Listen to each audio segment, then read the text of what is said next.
Have you ever wondered where the idea of the frequency programs or the loyalty programs or the reward programs that you participate in, where they started and how they started? Well, let me give you a little short history of frequency programs. So it all started here in the U.S. In the 1700s, and some believe that the early roots of customer loyalty programs started with premium marketing in the late 18th century.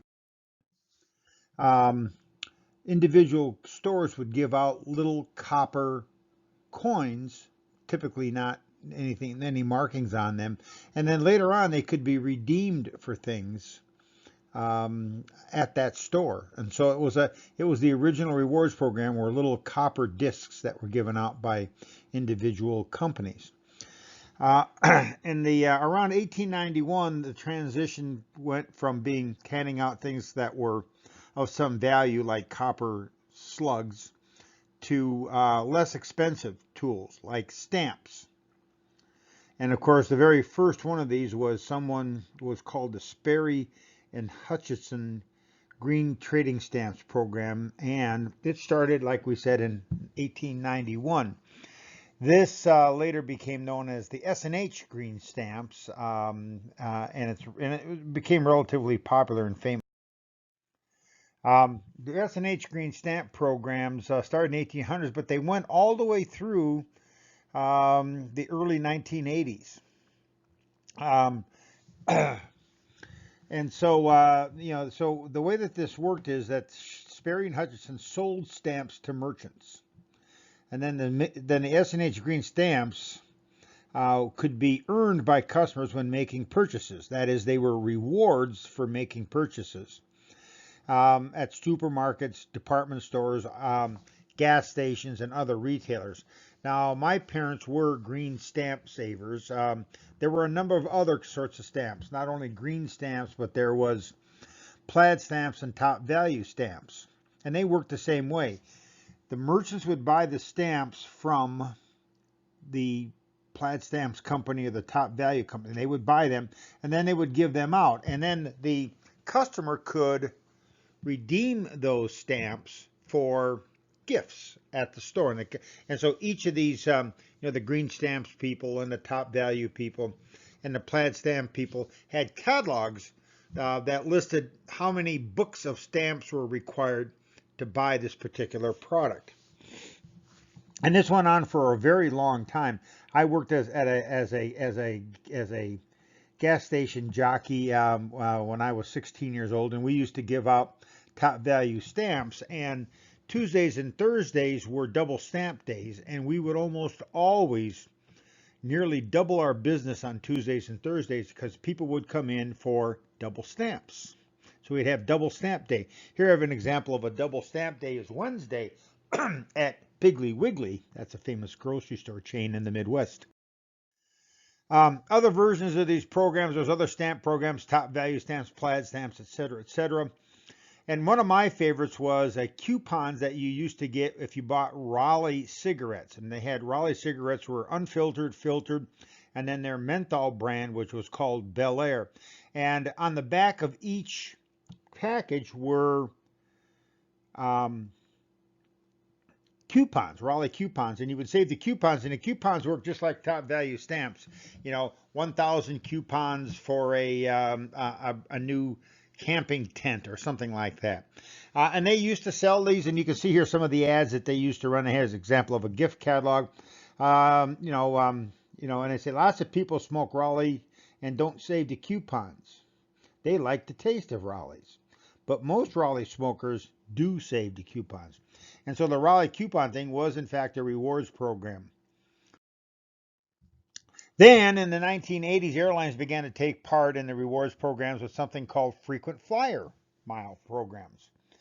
The frequent flyer programs, the number one, the very first one was in 1979 by Texas International Airlines that used mileage tracking to give rewards to passengers, while in 1980, the Western Airlines created its travel bank, which ultimately became part of Delta Airlines program upon their merger in 1987. Now, Western Airlines was very popular and was a big carrier in and out of McCarran Airport in the early days. And then came along the Air Canada and the Air Canada Miles program. Now, this is currently owned and operated by Loyalty One, whose parent company is Alliance Data. The Air Miles program was launched in Canada in 1992 and still is Canada's largest coalition loyalty program. Air Canada Miles has more than 100 sponsors, including people like the Bank of Montreal, American Express, retail partners like Rona Incorporated, Staples, Shell Canada's, Safeway grocery stores, Metro, Sobeys and Sobeys, liquor, and on and on and on. And they also have partners like Amazon and eBay. So what happens is that when you buy something from these companies, you accumulate air miles. And air miles are reward miles from sponsors that can be redeemed for 1,200 reward choices, and it could be airline tickets, which was the original idea, but it could also be entertainment, home electronics, and gift cards. Customers get their best value for their air miles when they use them for travel. There are more than 10 million active collector accounts across Canada out of 34 million people, and approximately 2/3 of Canadian households in one way or another participate in the Air Miles program, the Canadian Air Miles program. And then along came the credit card industry, and they introduced a greater array of loyalty programs in the 1980s, and it continues to this day. I actually have a Hilton Rewards card, and because of the pandemic, I have now accumulated over $1 million or 1 million hotel points for to rent hotel rooms at Hilton hotels, and I can get other things with them. I can get golf, and I can get other things that they have partnered with. But there's, of course, you may have an AT&T Universal card. You might have a General Motors card. You might have the cashback program from Discover. At present, there's more than 60% of all credit cards issued in the United States are linked to some sort of rewards program based on industry estimates. Versions of rewards credit cards still provide both airline miles and cashbacks and all kinds of other things, obviously. So those are bank loyalty programs. Today, almost every firm in the United States is somehow in the rewards program business. Certainly not all of them, but very many of them. Soon, Walmart is going to have their own rewards program. But you see it with grocery stores, with the Vons Club and the Smith's Club. You see it at drugstores with CVS and Walgreens.